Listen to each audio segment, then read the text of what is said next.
일단 사회적 경제가 뭔가에 대한 이야기입니다. 이것을 좀 F5를 누르면 되는데 안 되네. 그냥 가겠습니다. 어떻게 하는지 모르겠다. 사회적 경제라는 단어가 어려워요. 저도 잘 이해가 안 갑니다. 그 얘기는 사회적 경제 얘기를 하고 있으나 그 사회적 경제가 무슨 의미니 물어봤더니 호혜, 연대 뭐 이런 개념들을 얘기하는데 호혜란 단어 들어본 지 정말 오래됐던 단어고요. 호혜란 단어 굉장히 어려운 단어입니다. 호혜란 단어를 뭐 이야기하려면 사회적 신뢰 기타 등등 관련된 푸트남이나 이런 사람들이 이야기를 시작을 해야 되는데 호혜란 단어 그렇게 쉬운 단어가 아니고요. 연대란 단어도 솔리데리티란 단어도 쉬운 단어가 아닙니다. 근데 우리들은 사회적 경제가 어떤 거니라고 물어보면 호혜 연대에 입각한 경제라고 얘기하는데 잘 안 와닿아요. 그리고 이 사회적 경제라는 단어도 전 세계적으로 일반적으로 쓰이는 단어가 아닌 것이죠. 가령 저희 대학원에 사회적 외국에서 유학생들이 굉장히 많이 지원을 합니다만 제가 한 사람도 안 뽑고 있습니다만 그들이 대개 보면 영국에서라고 보내는 거 보면 글로벌 소셜 이코노미라고 써 있으면 글로벌 뭐 여기는 글로벌 하니까 가도 되겠다 생각하고 소셜로지하고 그다음에 에코노믹스를 공부하는 것이구나라고 와요. 그러니까 소셜 이코노미라는 단어가 원 단어지 거의 모든 사람들이 이해할 수 있는 단어가 아닌 것이죠. 굉장히 특수한 일부 사람들만 사용하고 있는 언어를 우린 지금 한국 사회 속에서 굉장히 유포되고 있다고 보면 될 것 같아요. 마찬가지로 우리가 흔히들 사회적 경제가 발전되었다라고 얘기하는 나라들 그런 나라들 가서 소셜 이코노미라는 단어를 쓰면 무슨 말인지 모를 경우가 굉장히 허다합니다. 예컨대 독일 같은 데 가가지고 소셜 이코노미라는 단어 쓰면 뭔 말이야? 라고 학자들이 물어보는 경우가 굉장히 많죠. 소셜 이코노미라는 단어를 주로 쓰고 있는 나라는 어느 나라인가 했더니 이탈리아, 스페인 이런 나라들이 그럴 것이고요. 프랑스만 하더라도 소셜 이코노미보다는 연대경제라고 하죠. 솔리더리티 이코노믹이라고 하는 언어를 더 많이 쓰고 있는 것 같아요. 그렇지 않고 그냥 다른 나라들은 뭐냐 소셜 이코노미라는 단어를 쓰지 않고요. 그냥 소셜 안트로프레니어라든가 소셜 안트로프레너십이라든가 소셜 엔터프라이즈죠. 사회적 기업이라는 단어를 쓰든가 아니면 코오퍼레이티브 협동조합이라는 단어를 구체적으로 명시해서 씁니다. 따라서 소셜 이코노미라고 하는 큰 단위로 이야기하는 건 영국에 가서도 이 얘기해도 잘 못 알아들 경우가 많습니다. 미국 같은 데 가면 아예 못 알아듣고요. 굉장히 어찌 보면 스페인 라틴 계통의 전통을 가진 사람들의 언어법이라고 보면 될 건데 가령 예컨대 스페인의 사회적 경제법에 의하면 자본보다 인간 및 사회적 목표를 우선시하고 그 다음에 단체의 내부적 연대는 물론 사회와의 연대를 촉진하고 그 다음에 민간이다 이거죠. 공공기관에서 독립성을 유지하는 것, 뭐 이런 것들을 가지고 소셜 이코노미라고 이야기를 합니다. 굳이 이야기한다면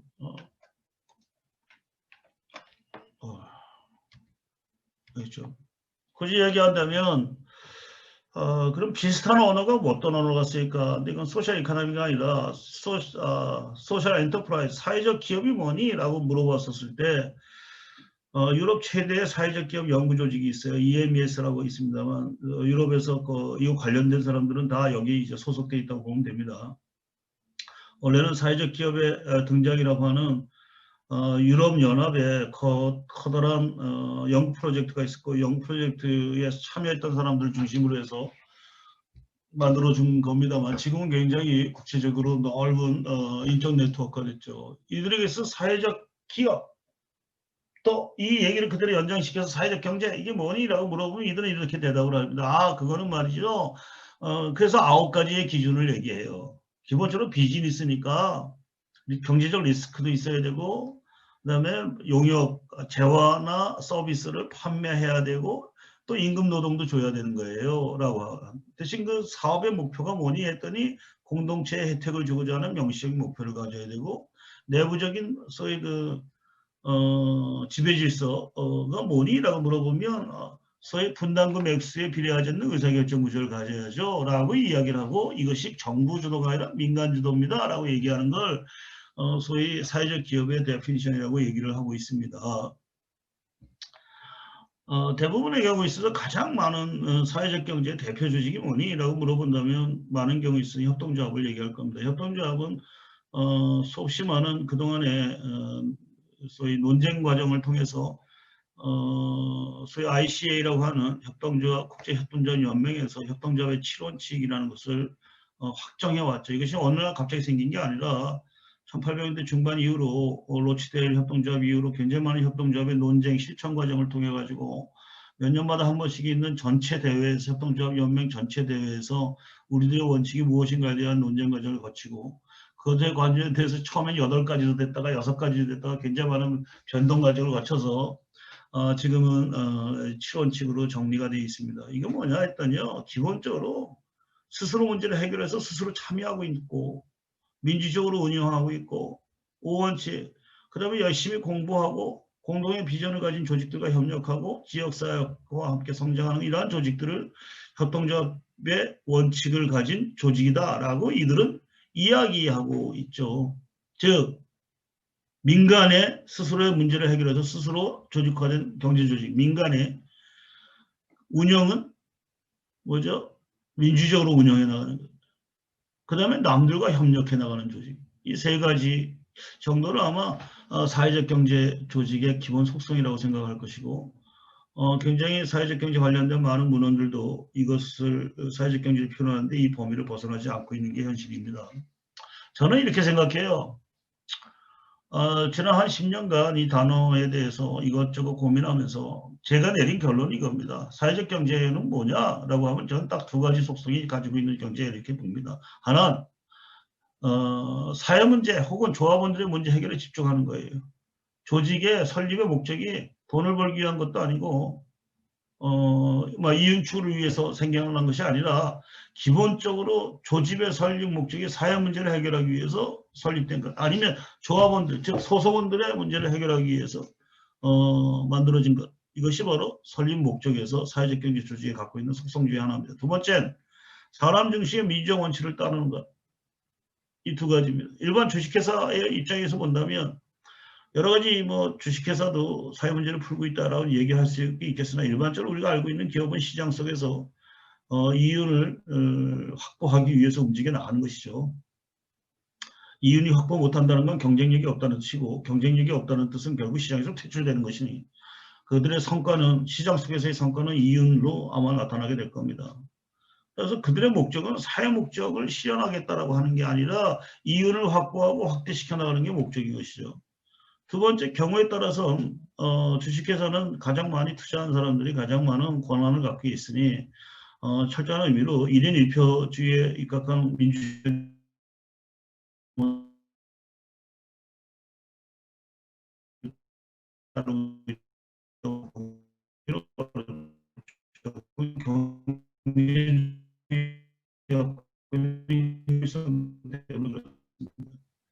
이런 경제 인도를 더는 설립 쪽이 인터넷 연결이 불안정하다고 나오는데 이게 왜 이런지 모르겠습니다만 잘 되겠죠? 잘 들립니까? 방금 한 10초 알겠습니다. 정도 버벅거렸어요. 아 그랬어요? 네. 그럴 리가 없는데 아무튼 그렇답니다. 지금 그런데 이 2가지 원칙이 소위 그 가장 중요한 기준점 중에 하나라고 보면 될 것 같아요. 근데 이런 사회적 경제의 효과는 명확합니다. 이탈리아의 트렌티노나 캐나다의 퀘벡 같이 협동조합이 잘 발전한 곳은 모두 높은 수준의 복지, 소득을 향유하고 있죠. 이에 따라서 유엔 같은 경우에서도 2012년을 세계협동조합의 해로 지정하고 이를 기념하고 있습니다. 그리고 반기문 전 유엔 사무총장도 협동조합의 가능성, 협동조합의 가치에 대해서 상당히 많은 강조를 하고 있죠. 유럽의회에서도 똑같이 얘기합니다. 2009년 2월 19일 사회적 경제에 대한 48개 항목의 결의문을 채택하고 소위 사회적 경제는 이윤 창출과 사회연대를 결합하여 질 좋은 직장을 만들고 사회적, 경제적, 지역적 유대를 강화하며 사회자본을 축적시키고 활동적인 시민 역량을 증진시킨다. 또한 민주적 운영으로 지속가능한 발전과 함께 사회적, 환경적, 기술적 혁신을 가능하게 한다라고 선언하게 됩니다. 기존에 있었던 굉장히 비슷비슷한 조직들, 아까 얘기한 민주적 운영 절차와 그다음에 사회 문제 해결 이 두 가지의 목적을 갖고 있는 굉장히 다양한 조직들이 생겨나고 있었을 때에는 협동조 하나만 있었는데 지금은 사회적 기업이라는 것도 있고 뮤추얼 즉 공제조합이라는 것도 있고 여러 가지 조항들이 있었을 때 이들을 하나로 엮어서 사회적 경제라는 단어로 표현하고 그 사회적 경제가 한 사회 속에서 굉장히 중요합니다라고 선언하기 시작했죠. 이 직접적인 계기는 제가 보기에는 2008년 리먼 브라더스 이후에 소위 자본주의의 붕괴입니다. 일종의 파이낸셜 크라이시스가 벌어지게 되고 이 글로벌 파이낸셜 크라이시스에 대한 일종의 대응 속에서 기존에 있는 자본주의적 발전 과정에 대해서 상당히 많은 의구심과 반성을 하게 되고 이렇게 되면서 소위 공동체적 기반 가치를 굉장히 중요시했던 사회적 경제 조직에 대해서 다시 한번 그 중요성을 강조해 나가는 이러한 일련의 과정들이 유럽 의회에서의 결의문, 그 다음에 유엔 총회에서의 결의문으로 나타나게 되는 것이죠. 근데 이러한 조직들은 들어보면 그동안 우리 주변에 굉장히 많이 있는 것 같아요. 그냥 하나하나 간단하게 말씀을 드리겠습니다. 이거는 제가 가끔 가서 소주 한잔 하고 있는 동자동이라고 하는 쪽방촌의 모습입니다. 동자동 쪽방촌은 서울역에서 아마 여러분들이 서서 바라보시면 서울역 주변 반경 1km 이내에 이런 쪽방들이 공식적으로 파악된 것만 3,000개 정도 있습니다. 즉 3,000명이 살고 계신 것이죠. 한 평 정도의 방에 살고 있고 공동의 화장실과 부엌을 쓰고 있고 뭐 이런 곳에 쓰고 있죠. 대개 보면 소위 기초생활보호자들의 생활이고요. 그들이 대개 한 40만 원에서 45만 원 정도의 생활비로 삽니다. 즉, 요 반값이 한 20만 원 정도 되니까 반값 제하고 병원값 5만 원 제하고 5만 원이라는 건 우리나라의 가난한 사람들이 가장 가난한 사람들이 극빈자가 병원에 갔었을 때 낼 수 있는 의료비의 상한도죠. 그래서 개인 부담의 상한도입니다만 5만 원 정도 내고 나머지 한 40에서 45만 원 정도의 생활비를 갖고 있는 사람들이 어떻게 살고 있는가에 대한 이야기입니다.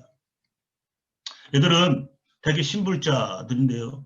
2011년 동자동 주민들은 스스로 모은 자금을 싼 이자로 서로 빌려주는 금융협동조합 사랑방마을 주민협동회를 결성하고요. 이것을 대출 이자율 2%로 소위 서로 빌려주고 있는 그러한 형태로 협동조합을 만들기 시작을 했습니다. 2019년 한 해 총 출자액이 한 2억 원 정도 됩니다. 여러분 지금 이 얘기를 해야 될 건 이들이 생활비가 45만 원 정도, 맥스 45만 원밖에 없다라고 하는 전제 위에서 사고하셔야 될 겁니다. 거의 모두 다 쪽방에 살고 있으며 그들은 그 정도의 생활비 속에서 소위 말하면 다 신용불량자로 살고 있는 그 사람들이 스스로 살기 위해서 어떤 일을 벌였는가에 대한 이야기입니다. 그들은 금융협동조합을 하나 만들었고 서로들 출자해서 그 돈으로 2%의 대출이자로 서로들 돈을 변동하기 시작했고 그것이 점점 커져서 지금 2019년 한 해 총 출자액이 한 2억 원 정도 되고 있다는 것이죠. 설립 이후에 총 출자액은 한 3억 3천만 원 정도 됩니다.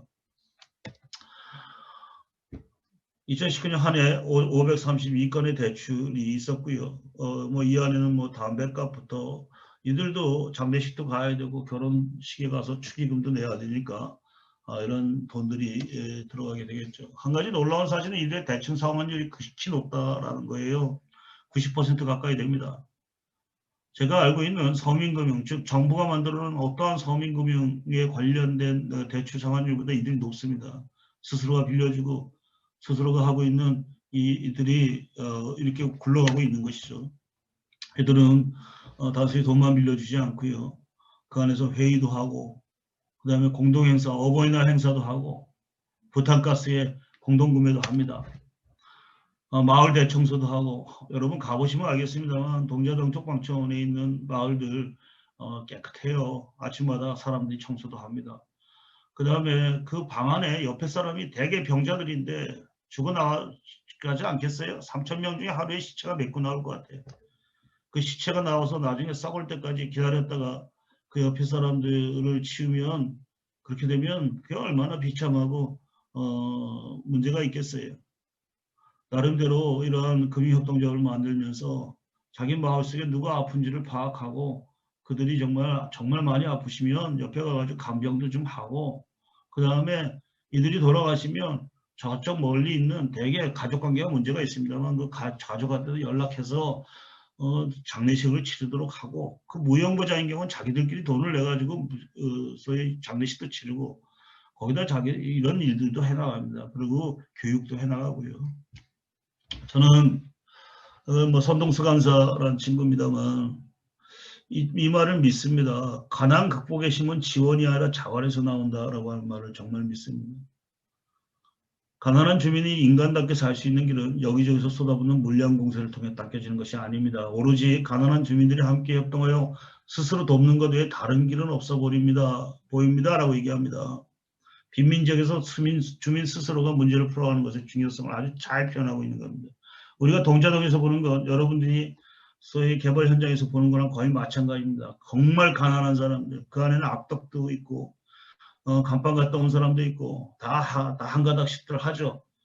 누구도 도와주지 않는 그곳에서 그들은 스스로 희망을 만들기 시작했고 서로 돈을 모으기 시작했고 서로 빌려주기 시작했고, 그리고 결과 먹튀하고 있는 사람이 굉장히 적은 상당히 높은 대출 상환율로 나타나기 시작했고, 옆에 병문안도 장례식도 치러주는 그러한 인간다운 사회를 조금씩 만들어가기 시작했던 겁니다. 이건 지원에 의해 생긴 게 아닙니다. 스스로 살고자 하는 사람들을 조직화해서 생겨난 것들이죠.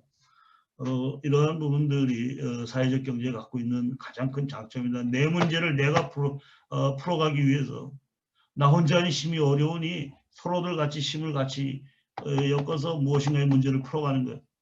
우리들은 항상 가난한 사람을 도와주는 대상으로 보고 있었으나 가난한 사람이 스스로가 스스로의 문제를 풀어갈 수 있는 힘을 키워주는 것, 그게 진정한 의미의 어떤 가난 극복의 길이죠. 그런 부분에서 가난 극복의 힘은 지원이 아니라 자활에서 나온다는 말이 맞는 것 같고요. 이것이 바로 사회적 경제가 지향하는 바다, 이렇게 보면 될 것 같아요.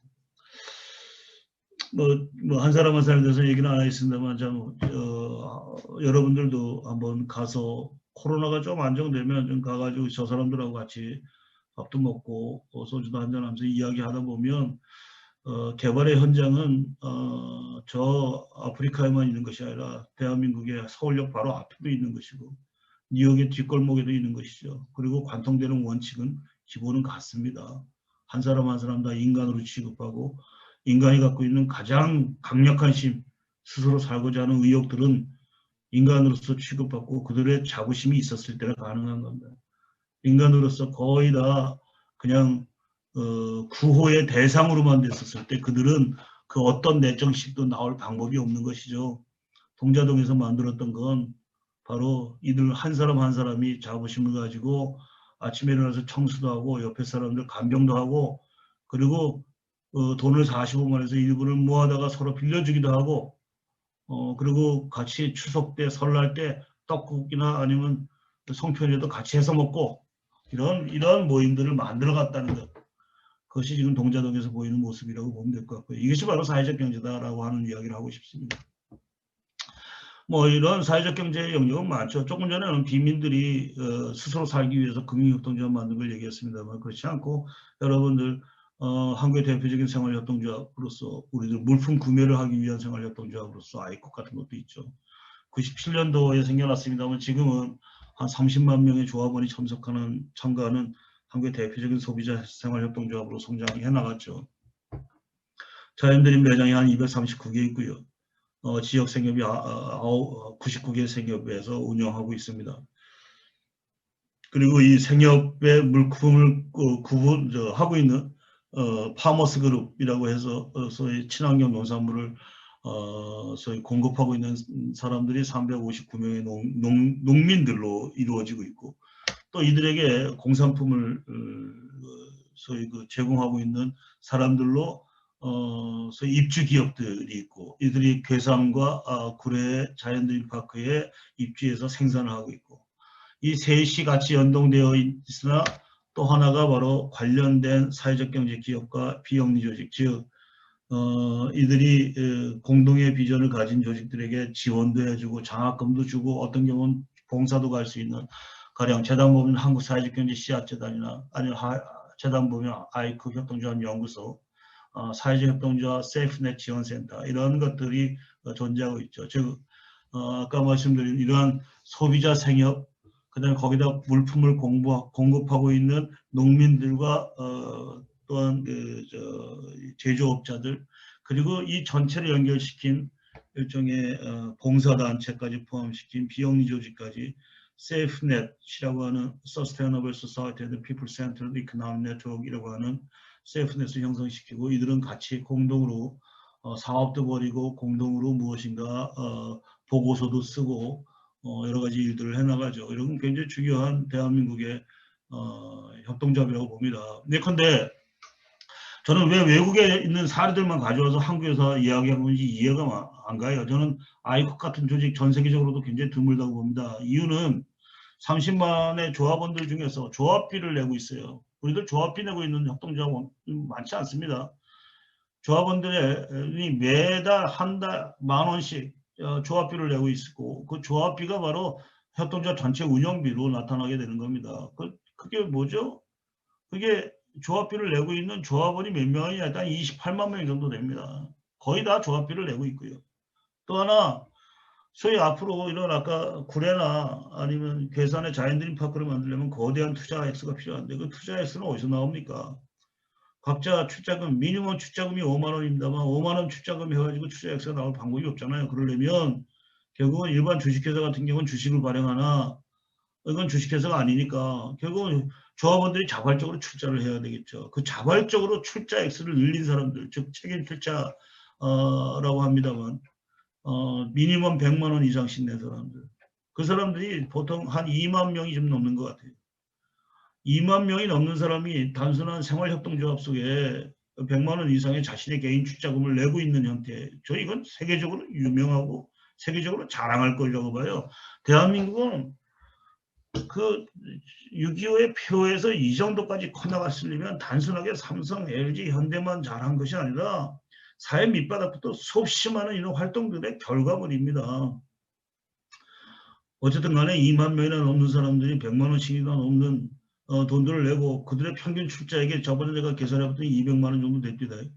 2만 명이 200만 원 정도씩의 1인당 출자액을 내고, 그 다음에 28만 명이 매달 10,000원씩 소위 조합비를 내고, 그리고 나가지고 친환경 농산물과 그다음에 각종 사람에게 좋은 미세 플라스틱 별로 없는 뭐 이런 여러 가지의 제품들을 만들어서 유통시켜서 같이 생활을 좀 더 윤택하게 만들어가는 이러한 형태, 이런 형태는 뭐 전 세계 여기저기도 있습니다만 대한민국에도 굉장히 자랑스러운 사례가 있는 것이죠.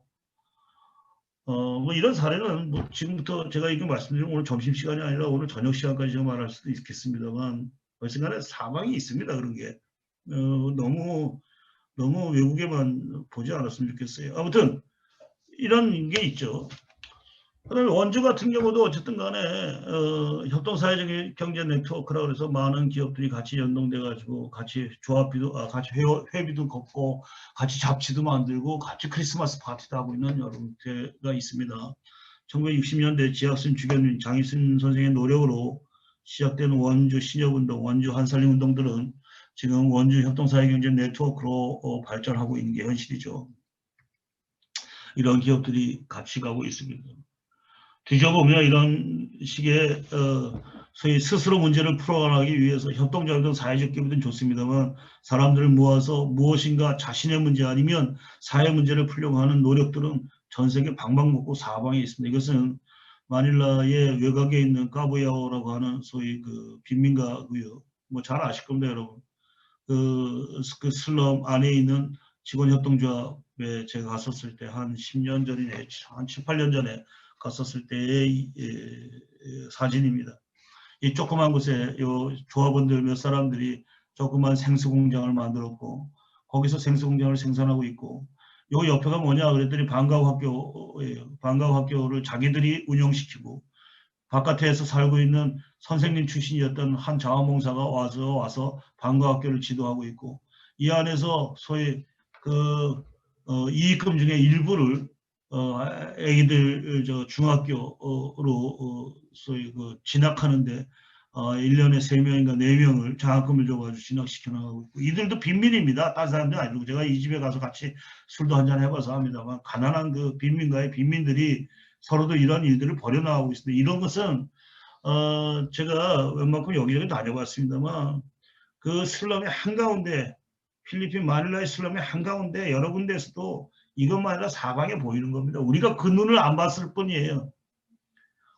어떤 지원도 없는 곳에서 스스로 살겠다고 하여서 이러한 형태로 가고 있는 건 눈을 보는 순간 사방에 있습니다. 스코틀랜드의 하일랜드의 좌꼭대기부터 저기 뉴욕의 뒷골목부터 필리핀 마닐라의 밑바닥부터 아니면 일본의 어디부터 다 있습니다. 이 다음 사례가 일본인데요. 일본 동경에 있는 이케베쿠로라고 하는 곳에 있는 장애인 스파게티 가게입니다. 장애인들이 한 10명 정도 여기 있습니다만, 발달장애인들이. 그들은 사진에 내가 일부러 안 찍었어요. 제가 가장 싫어하는 것 중에 하나가 빈민가든 어디든 가가지고 그들과 함께 사진 찍는 겁니다. 그들이 얼마나 그 사진을 찍는 과정 속에 모멸감을 느낄 것인가 생각하면, 이건 제가 동자동 갔었을 때 동자동에 있는 사람들하고 같이 마시면서 느꼈던 이야기예요. 그들이 가장 싫어하는 게 자기들 사는 공간들을 와서 마음대로 찍는 겁니다. 하지만 설날 때든 언제든 간에 선물 보따리 가져와가지고 플랜카드 걸고 사진 한번 찍고 그들의 가난함고 힘든 모습들을 그대로 사진 찍고 선전해 나가는 그 모습 속에 겉으로는 필요하니까 감사합니다고 얘기하지만 인간적으로 느꼈을 모멸감은 무진장 큰 것이죠. 스스로 살고자 하는 힘은 자부심에서 나오는 것이네. 자부심이 갈기갈기 찢어진 상태에서는 안 되는 것이죠. Anyway, 사진은 안 찍었습니다만 이 세 사람은 정상인이에요. 이 세 사람과 장애인 10명이 13명이 같이 만든 스파게티 가게입니다. 괜찮아요. 이런데 섭씨 많이 있습니다. 그런데 이 시간이 큰일 났네. 한 55분까지 얘기하겠습니다. 여러분 질의응답은 나한테 필요하시면 나중에 문자로 주시던가 메일로 주시면 성실히 대답하겠습니다. 근데 왜 이런 일을 하고 다니까? 저는 왜 이케부쿠까지 찾아갔을까요? 저는 왜 필리핀의 마닐라의 빈민가까지 갔었을까요? 아니면 왜 여러분들은 여기 와서 지금 이 강의를 듣는다고 점심시간에 하고 있을까요? 옳은 일을 하기 위해서, 사회 문제를 풀기 위해서, 아니면 우리의 문제를 풀기 위해서 스스로 노력하고 있는 그 행위 자체가 우리에게 어떤 의미를 가질까요? 라고 하는 겁니다. 이 질문에 대해서 제가 수없이 많은 사람이 대답할 수 있을 겁니다만, 저에게 있어서는 이 질문에 대한 대답을 가장 잘해주신 분이 아마 존 스튜어트 밀이었던 것 같아요. 인간에게 있어 사회적 참여란 무슨 것인가에 대한 이야기입니다. 존 스튜어트 밀의 공리주의론에 나오는 이야기입니다. 얘기는 뭐냐, 너무나 당연한 얘기예요. 남들에 대한 애정, 그것이 즉 사회에 대한 애정, 사회의 문제를 풀고자 하는 의욕, 그것이 없는 사람은 삶이 참 살벌할 것 같다라는 이야기예요. 그래서 이 문장을 하나 제가 가져왔어요.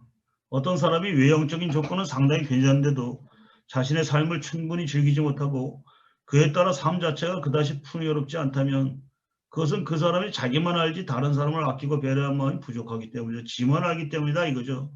공적이든 사적이든 애정을 쏟을 일이 없는 사람 입장에서는 삶을 흥분시킬 만한 것이 훨씬 적다라고 말합니다. 저에게 있어서 왜 이런 사회적 경제를 좋아하게 됐는가 이야기는 사회적 경제라고 하는 것들, 즉 사회 문제라는 걸 인식하기 시작을 하면서, 즉 공동체 전체의 행복과 나의 행복이 가능하면 어느 정도 일치가 됐으면 좋겠다. 나 혼자만 잘 사는 게 아니라 공동체도 같이 살았으면 좋겠다. 공동체는 잘 살고 남은 못 사는 건 그건 나 싫어요. 그 정도까지 저는 이 세상을 위해서 애정을 쏟고 싶은 생각은 없습니다만 내 행복과 공동체 행복이 일치돼 나갔으면 좋겠다. 그리고 그 속에서 나도 영향력을 좀 미쳤으면 좋겠다. 조금이라도. 이 이야기입니다. 나의 행복과 공동체의 행복을 일치시키고 그 속에서 조그만 관여를 해나가는 것 자체가 인간으로서, 저단의 인간으로서의 지적 도덕적 능력을 향상시키고 인간으로서의 완성도를 높여가는 계기를 만들어준다고 저는 믿고 있기 때문에 하는 거예요. 혼자 앉아있는 것보다 바로 사회적 경제에 대해서 관심을 가지고 움직여 나가는 게 저로 하여금 인간으로서의 자부심을 느끼게 하고 인간으로서 가져야 될 가장 심 중에 하나인 도덕적 심과 인식의 심, 사회를 이해하는 심, 이 두 가지, 즉 지적인 심과 도덕적 심, 이 양쪽을 다 확장시켜 줄 거라고 저는 생각하기 때문입니다. 바로 어떠한 식이든지 간에 참여, 관찰만 하는 것에는 참여가 왜 필요한가에 대한 이야기입니다. 사회적 경제에 대해서 조금이라도 기부를 하거나 약간이라도 관심을 가지고 좀 걸 하려고 하는 이유가 뭐냐 했더니 바로 가장 주목해야 할 것은 시민 개개인이, 그러니까 김정구이라는 사람이 드물게라도 공공기능에 참여하면 도덕적 측면에서 긍정적인 변화가 생긴다는 사실입니다. 결국 내가 혼자 사는 게 아니라 내 스스로가 사회의 한 구성원이라는 느낌을 갖게 되면서 사회 전체의 이익이 꼭 자신의 이익이 된다는 생각을 품게 되는 것이죠. 이것은 참여를 통해서 처음으로 가능해지는 이야기입니다. 어쩌본다면 우리 스스로는 굉장히 마음속에 갖고 있는 그 도덕적 심이 있죠. 그 도덕적 심이 우리들한테 갖고 있는 굉장히 커다란 심 중에 하나입니다. 저는 아담 스미스라는 사람을 그런대로 좋아합니다만 아담 스미스를 좋아한 건 인간이 갖고 있는 이기심, 나를 사랑하는 내 마음을 이상한 도덕으로부터 해방시켰다는데 저는 가장 커다란 힘이 있다고 봐요. 즉 시장은 나중 얘기고요. 내가 나를 사랑하는 행위 자체가 굉장히 사회 전체를 위한 행위라고 하는 것들을 이렇게 구구절절 증명해 나갔던 사람이 존재하지 않는 것이죠. 그게 바로 국부론의 이야기입니다. 우리가 매일 식사를 마련할 수 있는 것은 정육점 주인과 양조장 주인 그리고 빵집 주인의 자비심 때문이 아니라 그들 자신의 이익을 위한 그들의 계산 때문이다. 우리는 그들의 자비심에 호소하지 않고 그들의 자기사랑에 호소하며 그들에게 우리 자신의 필요를 말하지 않고 그들에게 유리함을 이야기한다라고 이야기해요. 이건 엄청난 일종의 이걸 무시해버리면 안 돼요. 사람이 갖고 있는 자기사랑에 대해서 무시해버리는 순간부터 인간은 다 무엇인가의 목적에 의해서 복무를 해야 되는 일종의 기계적인 인간으로 변해버리는 것이죠. 내가 내 사랑이 있기 때문에 나에 대한 개별성, 사람마다 다 다른 거 아니겠어요? 각자의 개별적인 하나하나의 능력에 대해서 더 확장시키고 발전시켜 나가는 것들이 스스로에게 행복을 갖다 준다는 건 자기 사랑 속에서만 나타나는 겁니다. 이 자기 사랑만 있는 것이 아니라 아담 스미스는 그 얘기만 한 게 아니라 또 다른 이야기를 하죠. 인간에게 있어서는 나를 사랑하는 것만큼 남을 사랑하는, 즉 타인의 기쁨과 슬픔을 자기 일처럼 느끼는 공감, 심퍼시라고 하는 게 있고 또 내가 혹시나 잘못될까 이래서 나를 한번 바라보고 있는 불평부당한 일종의 관찰자, impartial spectator라는 단어를 씁니다만 이런 양심이 존재하고 있다. 남의 아픔을 내 아픔을 느끼는 공감 능력과 나 스스로를 바라보고 있는 양심이라는 이 두 가지의 속성 자체가 소위 나의 사랑이 혼자 폭주하지 않도록 만들어 나갈 것이다. 따라서 애덤 스미스의 시장이란 보이지 않는 손은 공감과 양심이라는 보이지 않는 가슴에 의해서 견제되고 보완되는 겁니다. 따라서 자기 이기심에 의해서만 생겨나는 게 아니라 아담 스미스는 그 인간에 대한 희망 중에 하나는 뭐였는가 했더니 그 밑바닥에는 소위 나를 바라보고 있는 나의 양심이라는 존재와 남들에 대해 아픔을 같이 동감하고 있는 공감 능력이라는 게 존재하고 있다는 걸 배경에 깔고 있었던 것이죠. 근데 이것만 가지고도 부족하니 필요한 게 뭐냐라고 해서 만든 게 바로 로예요. 로, 제도입니다. 그래서 아담 스미스의 3부작이 되는 것이죠. 하나가 소위 나의 이기심이 전 세계의 행복과 연결될 수 있다라고 사고하는 방식에 그걸 하나하나 경제학적 논리로 풀어가는 것, 그게 바로 국부론이고 또 하나 그 전에 뭐냐 인간이 갖고 있는 기본적인 속성 중에 하나는 공감 능력과 양심이라고 얘기하는 것들을 생각했던 것. 그것이 바로 첫 번째 저작이었던 도덕감정론이고 세 번째는 저작이 아니라 쓰지 않은 상태로 그냥 돌아가셨는데 제자들이 강의록을 이렇게 편집해가지고 낸 게 바로 뭐죠? 그게 바로 법학 강의록이죠. 그 법학 강의록은 딴 게 아니에요. 바로 앞에 있는 이기심과 또 공감 이 모든 것들이 잘 가고 있으나 인간이라는 게 워낙 약하다 보니까 어디가 더 강해지는가 했더니 공감과 양심에 의해서 움직이는 게 아니라 이기심에서만 움직여 나가고 남에게 피해가 줄 가능성이 있으니 이랬을 때는 어떻게 통제해야 되는가 사회적으로 라고 얘기하는 게 바로 법학 강의론이 되는 것이죠. 그러면 사회를 움직이는 기본적인 로직은 뭐냐 했더니 하나는 나의 사랑이고 또한 남에 대한 동감 능력이고 세 번째는 이것들이 하나의 룰로 만들어진 법이고 이 세 가지가 돼 나가는 것인데 우리들은 지금 나의 사랑과 법만 이야기하지 굉장히 많은 경우 우리 마음속에 존재하고 있는 공감 능력과 양심의 힘에 대해서 그동안 너무 무시해오지 않았는가 하는 생각을 저는 개인적으로 하고 있습니다. 그리고 사회적 경제는 그런 측면에서 봤을 때 이러한 인간이 갖고 있는 도덕 감정을 상당히 구체적인 사업의 영역으로 끌어올려주는 것, 이것이 가지고 있는 힘이 아닐까. 아주 너무나 단순화시킨 방식으로 가져간다면 세상은 일반 영리경제라고 하는 이기심의 세상이 있고 사회적 경제라는 도덕감정의 세계가 있어서 그 서로가 같이 발전해 나가는 것. 이것이 아마 균형적인 발전이 아닐까라고 아주 그냥 너무 무식할 정도로 단순화시켜서 얘기한다면 그런 식의 이미지를 가져도 좋을 것 같아요. 아담 스미스의 도덕감정론은 유명한 첫 문장으로 시작합니다. 아담 스미스 도덕감정론 읽기 힘들어요. 저도 아직까지 제가 한 500쪽 정도 되는데요. 저도 아직까지 한 300쪽 정도에서 그 다음에 안 나가요. 가고 싶지가 않아요. 근데 이것저것 관련된 책들을 읽으니까 내가 무슨 말씀을 하는지는 알고 있으나 쉽지 않죠. 18세기 사람이 썼던 그 언어법, 그 다음에 논증 방식 이런 것들이 지금의 21세기를 살고 있는 제가 보기에는 어딘가는 어울리지 않을 것이 있으나 그럼에도 불구하고 매우 첫 문장, 이만 정도는 좀 알아두셔도 좋을 것 같아요. 인간이 아무리 이기적인 존재라 하더라도 그 천성에는 분명히 이와 상반되는 몇 가지가 존재한다. 이 천성으로 인하여 인간은 타인의 운명에 관심을 갖게 되고 단지 그것을 바라보는 즐거움밖에 아무것도 얻을 수 없다 할지라도 타인의 행복을 필요로 한다. 연민과 동정심은 이런 종류의 천성에 속한다라고 얘기하는 것이죠. 우리가 갖고 있는 이 천성을 너무 무시할 필요나 너무 폄하할 필요는 없다라는 생각이 듭니다. 이거 뭐 책 장사하려고 하는 게 아니라 이런 책이 있다는 것 정도는 좀 알아두시려고 하는 거고요. 저는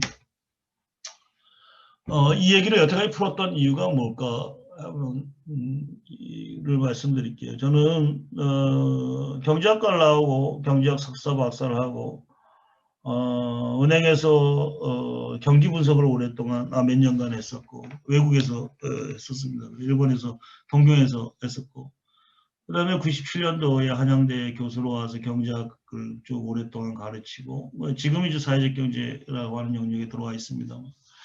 저는 오랫동안 알지 모르게 경제성장이란 아니면 발전이란 일종의 GDP의 증가라고 생각해왔던 것 같아요.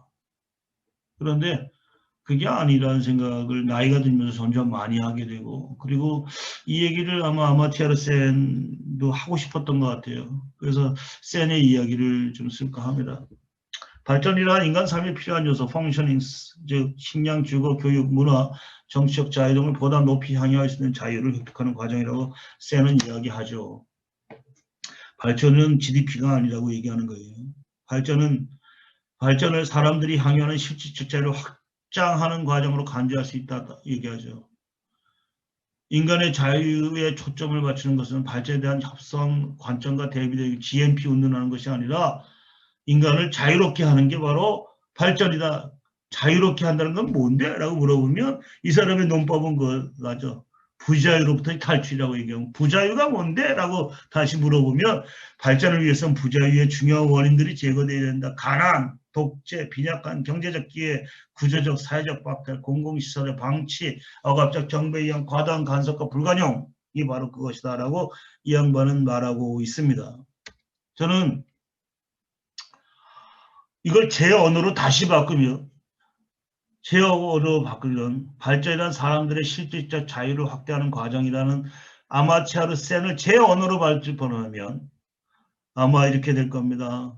발전은 국민소득만이 아니라 사회적 안전망, 민주적 가치, 공적 시민적 참여, 참여 과정에서 나오는 인간의 자부심, 공동체의 소속감들 다양한 영역으로 포함해야 된다라고 저는 제 언어로 바꿔버릴 수가 있을 것 같아요.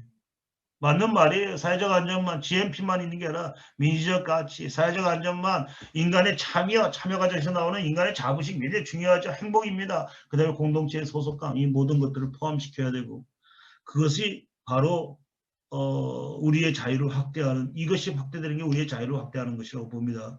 그리고 이것이 바로 사회적 경제는 이 자유를 확대하는 중요한 통로가 된다는 생각을 하고 있습니다. 사회적 경제는 경제적으로는 부와 일자리를 창출하고 정치적으로는 민주주의 훈련 장소로서 기능하고 사회적 연대감이 높아지고 구성원에게 삶의 보람과 자부심을 생기게 하는 게 바로 사회적 경제인 것이죠. 따라서 저번에 소개했던 제 책은 제목을 자유로서의 사회적 경제라고 붙인 이유는 바로 사회적 경제야말로 개개인의 경제적, 사회적, 정치적 삶의 질을 높여 결국 한 사람들이 향유하는 실질적 자유를 한 단계 끌어올리는 중요한 통로이기 때문에 이렇게 이야기했던 것이죠. 저는 이 책을 통해서 전하고자 하는 메시지가 이런 거였던 것 같습니다. 경제발전의 목적은 사람을 보다 자유롭게 하는 데 있다라고 하는 걸 분명히 얘기하고 싶었던 것 같아요. 그것이 1장부터 5장까지의 이야기였습니다. 정확히 하면 1장부터 4장까지의 이야기죠. 그 다음에 사회적 경제는 우리의 자유를 확대하는 중요한 통로이다라고 이야기하는 것이 아마 6장부터 12장까지의 이야기입니다. 그 다음에 사회적 경제는 진보적 경제정책이 성공할 수 있는 전제 조건이다. 즉, 소위 정부가 무엇인가 다 해주려고 하는 복지정책이 가장 빠질 수 있는 오류 중에 하나는 한 사람 한 사람의 자발성을 끌어올리기가 어렵다는 겁니다. 따라서 진보적 경제정책을 피더라도 사회적 경제를 통해서 한 사람의 자발성과 참여를 끌어올려 나가는 정책과 겸비되지 않는 한 그렇다면 결과적으로 아까 동자동에서 그냥 선물만 주고 끝나버리는 이런 형태가 되어버리겠죠. 따라서 사회적 경제는 진보정책, 즉 복지정책이 성공할 수 있는 굉장히 중요한 전제 조건이라고 저는 믿고 있습니다. 그것이 제 책에서는 제5장에 썼던 이야기입니다. 문제는 이 얘기는 알겠으나 사회적 경제 조직은 쉽지 않습니다. 쉽지 않은 사회적 경제 조직을 어떻게 하면 키워나갈 수 있는가.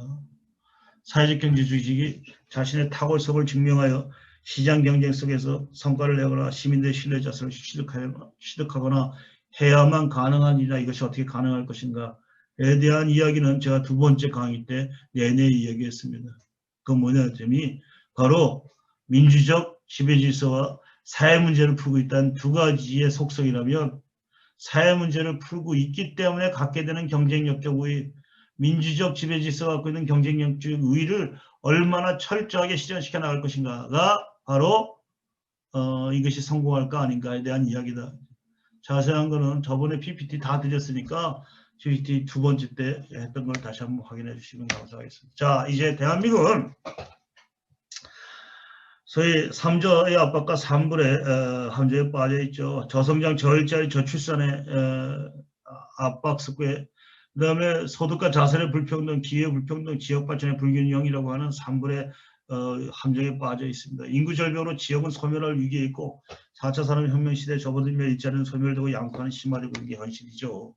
어떻게 가야 되는가입니다. 첫 시간에 처음에 얘기했습니다만 모든 정책을 기본적으로는 이제부터는 승자 독식의 세계에서 벗어나고 한국인 모두가 다양하게 참가하고 연계할 수 있는 새로운 경제 모델을 구상해야 되고 여기서 모든 정부 정책이 공급자 중에서 수요 정책으로 전환돼야 되고 낙세 효과의 미망에서 벗어나서 산업 생태계의 새로운 생명력을 부여해야 되죠. 아마 나중에 보시면 알 겁니다. 저 첫 번째 강의 때 이런 이야기를 제가 많이 했습니다. GDP의 물신주의에서 벗어나야 되고 사회적 경제 조직을 잘 활용시켜야 된다고 저는 생각합니다. 사회적 경제 조직은 맨 마지막에 강조하고 싶은 건 딱 한마디죠. 결국은 이 수업이 3번 다 끝나도 여러분들은 아마 머릿속에는 굉장히 확실하지 않은 부분이 있을 것 같아요. 하나 정도는 기억해 줬으면 좋겠어요. 하나는 뭐냐 했더니 사회적 경제 조직이란 다음에 두 가지 속성을 가진 경제 조직을 말합니다. 첫 번째는 조직의 설립 목적이 사회 문제 혹은 조합원들의 문제 해결에 집중하는 조직을 사회적 경제 조직이라고 얘기하고 두 번째는 조직의 운영이 사람 중심의 민족 원칙을 따르는 조직, 이것을 사회적 경제 조직이라고 말합니다. 이러한 사회적 경제 조직이 왜 발전하고 있을까? 인간이 단순하게 경제적 이익에만 반응하는 호모 에코노미쿠스가 아니기 때문이다. 인간은 굉장히 윤리적인 존재죠. 노동을 통해서 증진되는 자기 시간의 기쁨, 동료와 연대하는 동행의 즐거움들, 뜨거운 감정을 지닌 존재입니다. 따라서 사회적 경제 조직은 충분히 인간의 본성을 반영한 보다 현실에 뿌리박고 있는 조직인 것이죠. 이건 너무나 당연한 얘기나 우리는 자꾸 이것을 까먹고 있습니다. 오로지 인간은 이윤 동기에 의해서만 움직인다고 잘못 생각하고 있으나 그건 그런 인간 존재하지 않아요. 따라서 우리가 갖고 있는 인간관 자체를 좀 다시 한번 봐볼 필요가 있다. 두 번째는 저와 우위의 날개가 함께 날아야 사회가 균형적으로 발전되어가듯 이기심과 도덕감정의 두 힘이 어울려져야 인류 사회는 풍요로움을 실현할 수 있습니다.